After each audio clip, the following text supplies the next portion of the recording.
mwandu e kinde mathoth. Ma en paro mabende mwandu ni golo e kaunti ma entiere koterogi kuom achielo mano kokalo kuom ndara. To iye kae, ohala ka ohala nitie kod mor mare kod achiedh nade mopogore opogore. Kawuono ka wawinjo sigande, wada winjane matut kotenore kod tich mosebedo kotimo kuom kinde sani. Jip oyudo kanye, siso ni wuok kure, to bende ohala ni en makelo ne mwandu. Kata minyalo wacho na dieri, chenro mar ohala gi mwandu kawuono menyo Phoebe Sombe kaka ja ohala mar juma.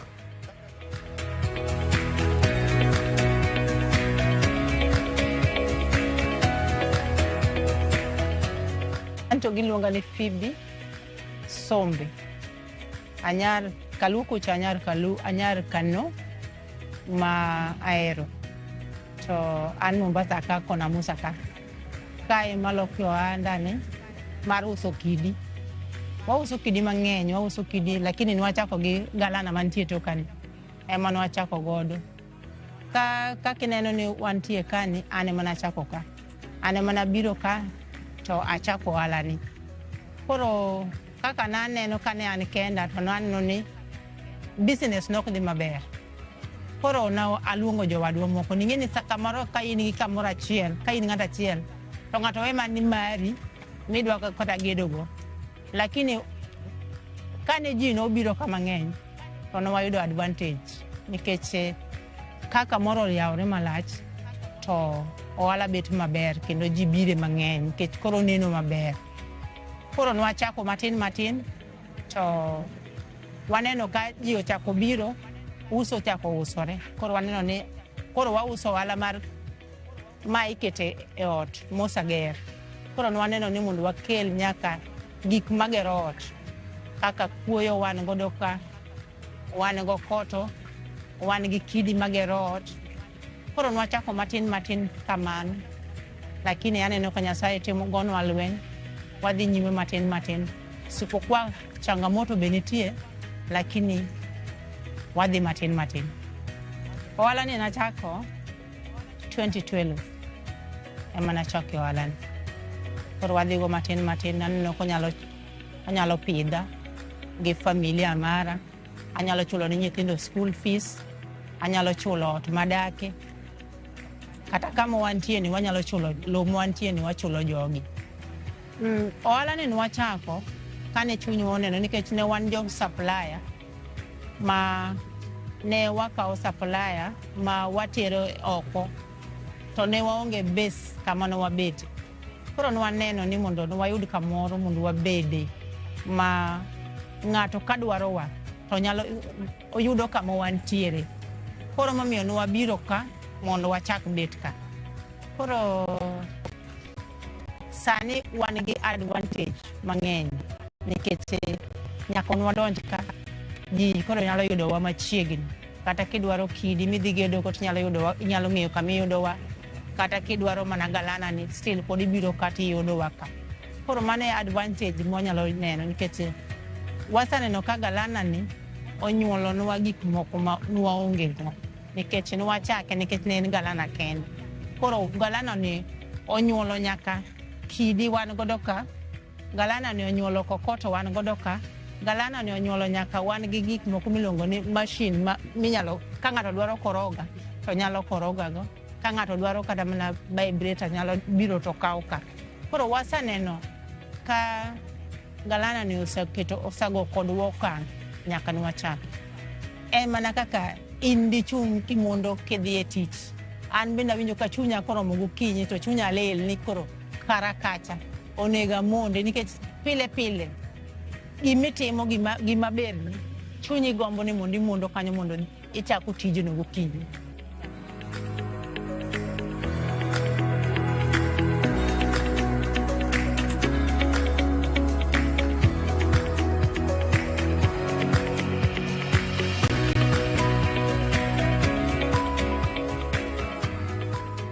Na wacho ni ne wan kamoro kona beach, lakini na wuok kanyo nikech ne kacha ne tin. Koro wacho ni at least kai koro osebedo matin, we koro kata mana nyako kata ka wuoyi no kendo, te idhi go dala kamachielo. Koro na wuok ng'at modhi go dala kamachielo.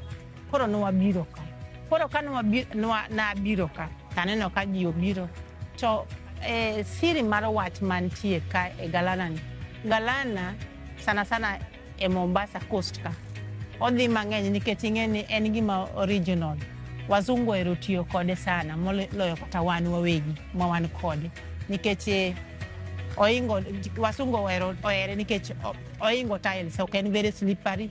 Ginyalo gero kata kode diere ot, inyalo gero kata kode kamoro amora, lakini emomiyo dhi maber koro miyo ji ohere ni mondo kata ng'ato neno ni ng'ene business madhi ema ji ohero ni ng'ane naneno ka business ne cha dhi kendo gi expand an bende achak kendo kara kamoro ka.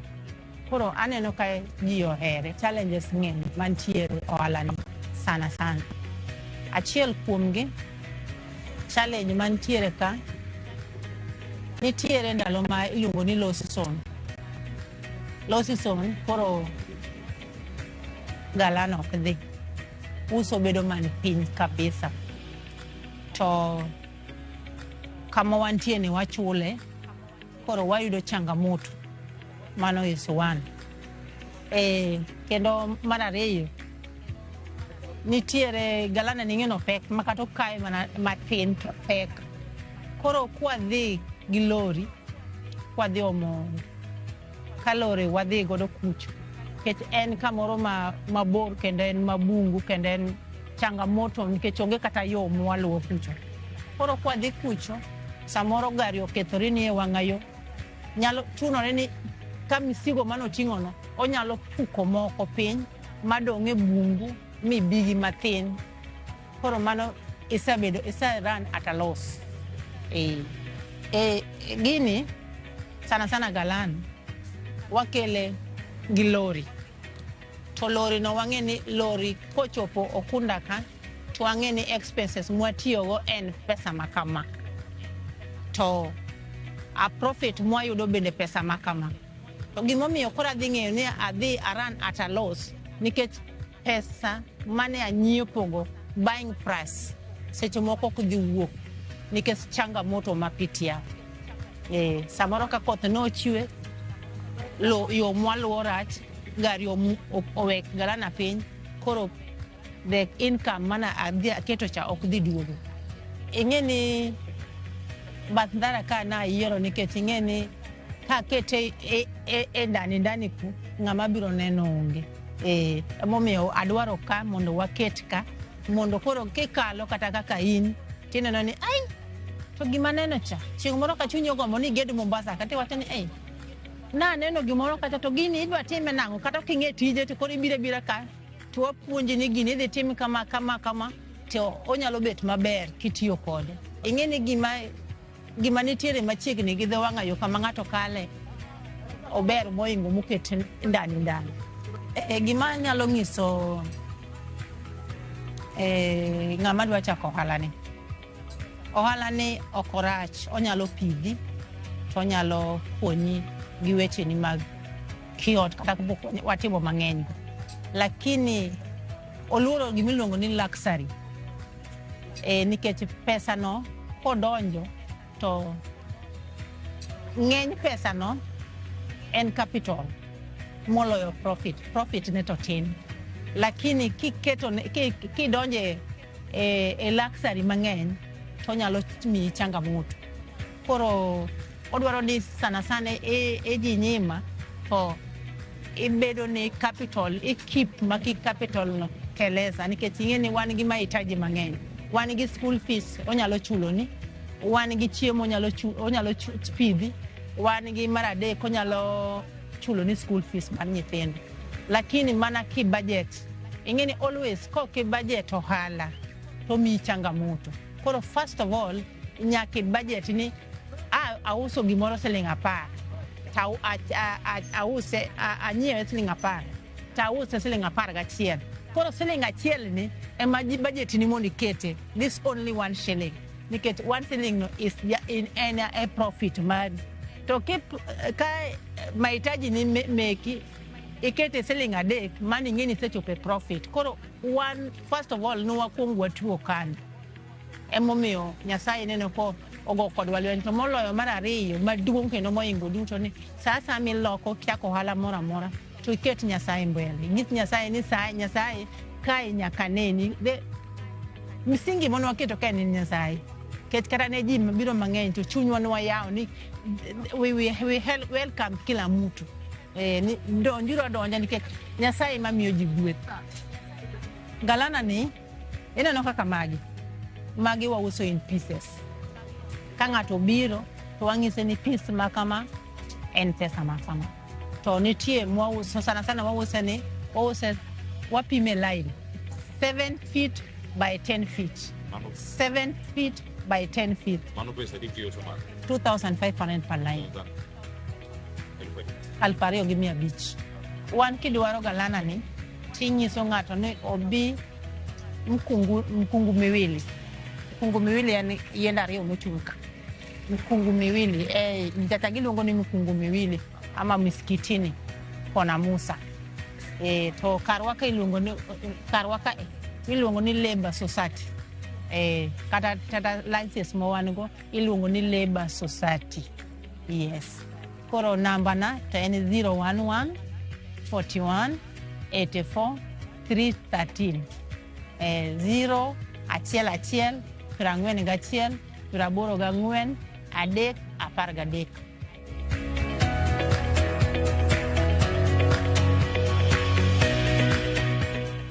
Jagora mogo jonka kwano bende wachre ni kika achiel timeda achiel yudo gik moko ariyo.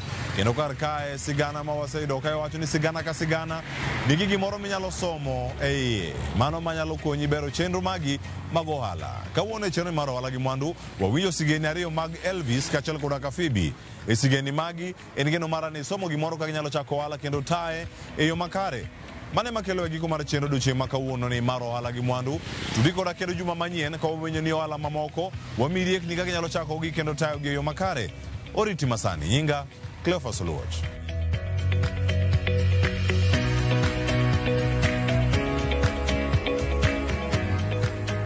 Mondo mine chenro ni kod mamoko mag ohala gi mwandu donje viewsasa.com.